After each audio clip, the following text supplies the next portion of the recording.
ஆன்மீகம் ஆனந்தம் சேனலுக்கு உங்களை அன்புடன் வரவேற்கிறேன். ஒரு காலத்தில் கருந்தீவு என்கிற சிற்றரசு இருந்தது. இந்த கருந்தீவையும் அதை சுற்றியுள்ள பெரிய மலைப்பகுதியையும் ஒரு மன்னர் ஆட்சி செய்து வந்தார். அவருக்கு ஒரே ஒரு மகன் இருந்தான். தன்னுடைய தந்தையின் மறைவுக்கு பிறகு அந்த இளவரசன் கருந்தீவு நாட்டின் மன்னனானான். எல்லா மன்னர்களையும் போல அழகான பெண் ஒருத்தியை திருமணம் செய்து கொண்டான். அவன் மீது மிகுந்த பாசத்தோடு இருந்தால் அவன் மனைவி. முதலில் அவனுக்கு அப்படித்தான் தோன்றியது. ஒரு நாள் இளவரசன் தன்னுடைய அறையில் படுத்திருந்தான். 2 தாதி பெண்கள் அவனுக்கு வெண்சாமரம் வீசிக்கொண்டிருந்தார்கள். இளவரசன் கண்களை மூடியிருந்ததால் அவன் தூங்கிவிட்டதாக நினைத்து தங்களுக்குள் பேசிக்கொண்டார்கள் அந்த தாதி பெண்கள். நம்முடைய அரசி மிகவும் மோசமானவள். அன்பும் அழகும் நிறைந்த நம் மன்னர் இங்கே இருக்க அவளோ கருப்பு அடிமை ஒருவனோடு உறவாடி கொண்டிருக்கிறாள் என்று அவர்களில் ஒருத்தி கூற, மன்னருக்கு தெரியாமல் நம் அரசி எப்படி வெளியே செல்கிறாள் என்று கேட்டால் இன்னொருத்தி. நம் மன்னர் இரவில் படுக்கை அறைக்கு வந்ததும் பழரசத்தில் மயக்க மருந்தை கலந்து கொடுத்து விடுகிறாள். அதை அருந்தும் மன்னர் சிறிது நேரத்தில் மயக்கமாகி உறங்கி போய்விடுகிறார்.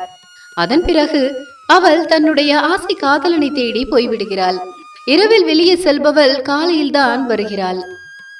வந்ததும் நம் மன்னரின் மூக்குக்கு அருகே ஒரு வேரை காண்பிக்கிறாள். சட்டென்று நம் மன்னரும் மயக்கம் தெளிந்து எழுகிறார். தனக்கு என்ன நடக்கிறது என்பது கூட தெரியாமல் ஒரு அப்பாவி போல் நம்முடைய மன்னர் வாழ்ந்து கொண்டிருக்கிறார் என்று சொன்னால் அந்த பேச்சை ஆரம்பித்து வைத்த தாதி பெண். தாதி பெண்களின் இந்த பேச்சை கேட்ட இளவரசனுக்கு பகீரென்று இருந்தது. அன்பானவள், பண்பானவள், நேர்மையானவள் என்று நாம் நம்பும் மனைவி எனக்கு துரோகம் செய்கிறாளா என்று மிகவும் வருந்தினான். சிறிது நேரத்தில் அவனுடைய மனைவி அங்கே வந்தாள். தாதி பெண்களை வெளியே போகச் சொன்னாள். வந்தவள் இளவரசனை கட்டி அணைத்து கொஞ்சினாள். அவனும் எதுவும் தெரியாதவன் போல் இயல்பாகவே இருந்தான். இரவு வந்தது. இளவரசன் படுக்க செல்வதற்கு முன்பு தரக்கூடிய பழரசத்தை கொண்டு வந்தாள் அவன் மனைவி. அந்த பழரசத்தை குடிப்பது போல் நடித்து அருகில் இருந்த பூத்தொட்டிக்குள் அவளுக்கு தெரியாமல் அதை கொட்டிவிட்டான். பிறகு எனக்கு தூக்கம் வருகிறது என்று கூறி உறங்குவது போல் பாவனை செய்தான்.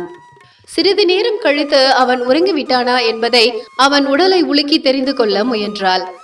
அவனோ ஆழ்ந்த தூக்கத்தில் இருப்பது போல் நடித்தான். அவன் உறங்கிவிட்டதாக அவள் நம்பிவிட்டாள். அப்போது அவன் எதிர்பார்க்காத ஒரு காரியத்தை அவள் செய்தாள். அடே சண்டாளனை, விடியும் வரை இப்படியே தூங்கிக் கொண்டிரு. எனக்கு உன்னை பிடிக்கவில்லை.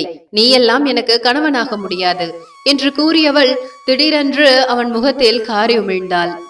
இளவரசனுக்கு கோபம் கொப்பளித்தது. அவளது தலையை அக்கணமே வெட்டி வீழ்த்த நினைத்தான். ஆனாலும் அவள் அடுத்ததாக என்ன செய்ய போகிறாள் என்பதை தெரிந்து கொண்ட பிறகு அந்த முடிவை எடுக்கலாம் என்று தீர்மானித்து அமைதியாக இருந்தான். சிறிது நேரத்தில் அவள் தன்னுடைய ஆடையை மாற்றிக்கொண்டாள்.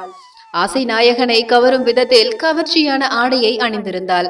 பழங்களையும் பலகாரங்களையும் ஒரு தட்டு நிறைய எடுத்துக்கொண்டாள். ஒரு தங்க கூஜாவில் மயக்கம் தரும் மதுவையும் எடுத்தாள். பிறகு ரகசிய சுரங்கப்பாதை வழியாக வெளியே சென்றாள். அந்த இரவில் அவளுக்கு தெரியாமல் அந்த இளவரசனும் அவளை பின்தொடர்ந்தான். கையில் கூர்மையான வாளையும் எடுத்துக்கொண்டான். ரகசிய சுரங்கப்பாதை வழியாக அரண்மனையை விட்டு வெளியே வந்தவள் சுற்றும் முற்றும் பார்த்தபடி யாரும் தன்னை பார்த்து விடாதபடி நடந்தாள். இளவரசனும் அவளை பின்தொடர்ந்தான். ஓரிடத்தில் நிறைய அழுக்கடைந்த குடிசைகள் இருந்தன. அதில் ஒரு வீட்டுக்குள் புகுந்தாள். அவள் உள்ளே சென்றதும் கதவு மூடிக்கொண்டது. கதவின் இடுக்கு வழியாக அங்கே என்ன நடக்கிறது என்று பார்த்தான் இளவரசன். அங்கே வாட்டசாட்டமான அடிமை ஆண் ஒருவனுடன் காதல் விளையாட்டில் ஈடுபட்டு கொண்டிருந்தாள் அவன் மனைவி. இளவரசனால் அப்படி ஒரு காட்சியை பார்க்க முடியவில்லை. கண்கள் மட்டும் தெரியும் வகையில் தன்னுடைய முகத்தை மூடிக்கொண்டு கதவை ஓங்கி விதித்தான். அது படார் என்று திறந்து கொண்டது. கையில் இருந்த வாளால் அந்த அடிமையை வெட்டினான். அவனை அணைத்திருந்த இளவரசன் மனைவி பயத்தில் அலறினாள். அவளையும் கொல்ல வாளை ஓங்கினான். அவள் அவனது அன்பு மனைவி அல்லவா? அவளை அவனால் கொல்ல முடியவில்லை. அவள் இன்னும் வேகமாக கத்தினாள். அவன் சட்டென்று அங்கிருந்து ஓடி இருளில் மறைந்து அரண்மனைக்கு வந்து சேர்ந்தான். எதுவுமே தெரியாதது போல் தன்னுடைய படுக்கையில் போய் படுத்துக்கொண்டான். மறுநாள் காலையில் அவனுடைய மனைவி படுக்கையறைக்கு வந்தாள். தாதி பெண்கள் சொன்னது போலவே அவன் மூக்கின் அருகில் ஒரு வேரை வைத்தாள். இதையெல்லாம் ஏற்கனவே எதிர்பார்த்திருந்த அவன் மயக்கம் தெளிந்து எழுவது போல் எழுந்தான். கண்களை திறந்து பார்த்தபோது அவளுடைய கோலத்தை அவனால் நம்ப முடியவில்லை. அவள் தன்னுடைய தலையை மொட்டையடித்திருந்தாள். ஆடம்பரமான ஆடையை தவிர்த்து கருப்பு உடையை அணிந்திருந்தாள். உனக்கு என்ன ஆயிற்று? ஏன் இந்த கோலம் என்று எதுவுமே தெரியாதது போல் கேட்டான். மன்னா, என்னுடைய தாய் இறந்து விட்டதாகவும் என்னுடைய தந்தை போரில் மரணம் அடைந்து விட்டதாகவும் என் சகோதரிகள் பாம்பு கடித்து இறந்து போனதாகவும் செய்தி வந்திருக்கிறது. அதனால் நான் ஒரு வருட காலத்துக்கு துக்கம் அனுஷ்டிக்கப் போகிறேன். எனக்கு அரண்மனை நந்தவனத்தின் நடுவே ஒரு மணிமாடம் கட்டித்தாருங்கள். நான் அங்கேயே என்னுடைய துக்க காலத்தை அனுஷ்டித்துக் கொள்கிறேன் என்றாள் அவள். அவள் கேட்டபடியே மணிமாடம் கட்டி கொடுத்தான். அதன் பிறகு அவள் அரண்மனைக்கு வரவில்லை. அந்த மணிமாடத்திலேயே பொழுதை போக்கினாள். ஒரு நாள் அந்த மணிமண்டபத்துக்குள் ஏதோ தவறு நடப்பது போல் இளவரசனுக்கு தோன்றியது. தன் மனைவிக்கு தெரியாமல் அந்த மண்டபத்தை கவனித்தான். அந்த மண்டபத்தின் உட்பிரகாரத்தில் அவன் கண்ட காட்சி அவனை அதிர்ச்சியடைய வைத்தது. சில மாதங்களுக்கு முன்பு அவன் வெட்டி கொன்ற அவன் மனைவியின் ஆசை காதலன் அங்கே படுத்திருந்தான். வாளால் வெட்டியதில் அவனுக்கு காயம்தான் ஏற்பட்டிருக்கிறது. அவன் சாகவில்லை என்பது அப்போதுதான் இளவரசனுக்கு புரிந்தது. அவனுக்கு ரத்தம் கொதித்தது. வாளை உருவினான். அடியே, இன்றோடு நீயும் உன் கள்ள காதலனும் தொலைந்தீர்கள் என்று சொல்லிக்கொண்டே தன் மனைவியையும் அவளது கள்ள காதலனையும் வெட்ட பாய்ந்தான். அவன் மனைவி உஷாராகிவிட்டாள். அவளுக்கும் எல்லாம் புரிந்து போயிற்று. அன்று இரவில் தன்னுடைய கள்ள காதலனை அவன்தான் வெட்டினான் என்பதையும் தெரிந்து கொண்டாள். அடப்பாவி, என் காதலனை வெட்டியது நீதானா? உன்னை என்ன செய்கிறேன் பார் என்று சொல்லிக்கொண்டே அருகில் சொம்பில் இருந்த மந்திரித்த நீரை எடுத்து அவன் மீது தெளித்தாள். அடுத்த நொடியே அவன் கீழே சரிந்தான். பாதி மனித உடலாகவும் மீதி பாதி கல்லாகவும் மாறினான். இதோடு அவள் நிற்கவில்லை. அவள் ஏதோ மந்திரம் சொல்ல அந்த இடமே ஏரியாக மாறியது. அந்த நாட்டு மக்கள் அனைவரையும் மீன்களாக்கி அந்த ஏரியில் விட்டுவிட்டாள். இப்படி செய்தவள் தன்னுடைய கணவனான இளவரசனை ஒரு கற்கோட்டைக்குள் கொண்டு வந்து போட்டாள். தினமும் நள்ளிரவில் கையில் பெரிய கம்புடன் அங்கே வருவாள். தன் கணவனை குப்புற கிடத்தி அந்த கம்பால் 1000 அடிகள் அடிப்பாள். அவனுக்கு முதுகெல்லாம் இரத்தக்கட்டாகிவிடும். பிறகு ஆணிகள் அடித்துள்ள படுக்கையில் அவனை கிடத்திவிட்டு தன்னுடைய ஆசை காதலனை கொஞ்ச போய்விடுவாள். இப்படியே ஆண்டுகள் பல ஓடின. இப்படி ஒரு சம்பவம் தன்னுடைய நாட்டின் எல்லைக்குள் நடைபெற்று கொண்டிருப்பதை கண்டுபிடித்தான் அந்த நாட்டின் பேரரசன். கற்கோட்டைக்குள் பாதி மனிதனாகவும் மீதி கல்லாகவும் இருந்த அரை மனிதனை பார்த்து விட்டான். அரை மனிதனும் எல்லா உண்மைகளையும் சொன்னான். அவனுக்கு உதவி செய்ய முன்வந்த அந்த அரசர் இளவரசனின் முன்னாள் மனைவியான மாயக்காரி வரும் வரை அங்கேயே காத்திருந்தார். கவலைப்படாதே, எல்லாம் வல்ல இறைவன் உன்னை காப்பாற்றத்தான் என்னை இங்கே அனுப்பியிருக்கிறான் என்று நினைக்கிறேன்.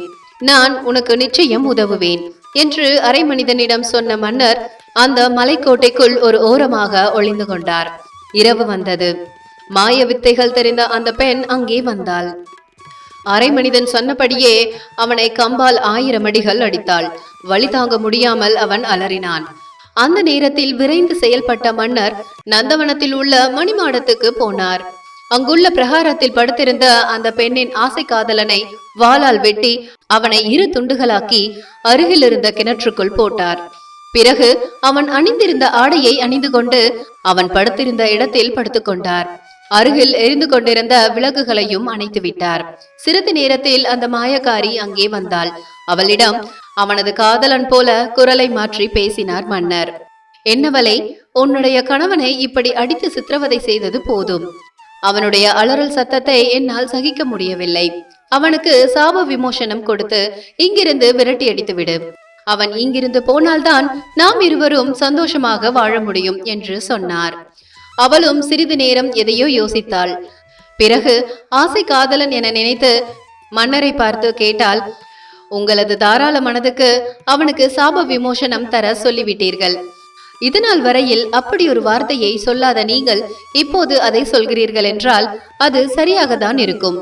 உடனே அந்த வினோத மனிதனுக்கு சாப விமோசனத்தை கொடுத்தாள். என்னவளே, அவனுக்கு மட்டும் சாப விமோசனம் கொடுத்தால் போதுமா? அவனுடைய நாட்டு மக்களையும் மீண்டும் மனிதர்களாக மாற்றிவிடு. அரசகுமாரன் ஒருத்தனுக்காக அவர்கள் அனைவரும் ஏன் துன்பத்தை அனுபவிக்க வேண்டும் என்று மறுபடியும் குரலை மாற்றிக்கொண்டு சொன்னார் மன்னர். அதையும் தன்னுடைய காதலன் தான் சொல்கிறான் என்று நம்பியவள் ஏதோ சில மந்திரங்களை சொன்னாள். சற்றென்று வனத்திலிருந்து பேரொளி தோன்றியது. தொடர்ந்து பலத்த இடியோசை கேட்டது. அங்கிருந்த ஏரி பொங்கி வழிந்து ஏரியில் அதுவரையில் இருந்த மீன்கள் எல்லாம் மனிதர்களாகின. அங்கிருந்த மலைகளும் மலைக்குன்றுகளும் மாட மாளிகைகள் ஆகின. பழைய நிலைக்கே வந்தன. காதலனை காண வந்த அந்த மாயக்காரி அந்த இருட்டில் மன்னரை தன்னுடைய ஆசை காதலன் என நினைத்து ஓடி வந்து கட்டியணைக்க முயன்றாள். சரிந்து விலகிய மன்னர் தான் வைத்திருந்த வாளால் அவளை வெட்டி வீழ்த்தினார். மாயக்காரி வீழ்ந்ததால் கருந்தீவு நாட்டின் சாபமும் தீர்ந்தது.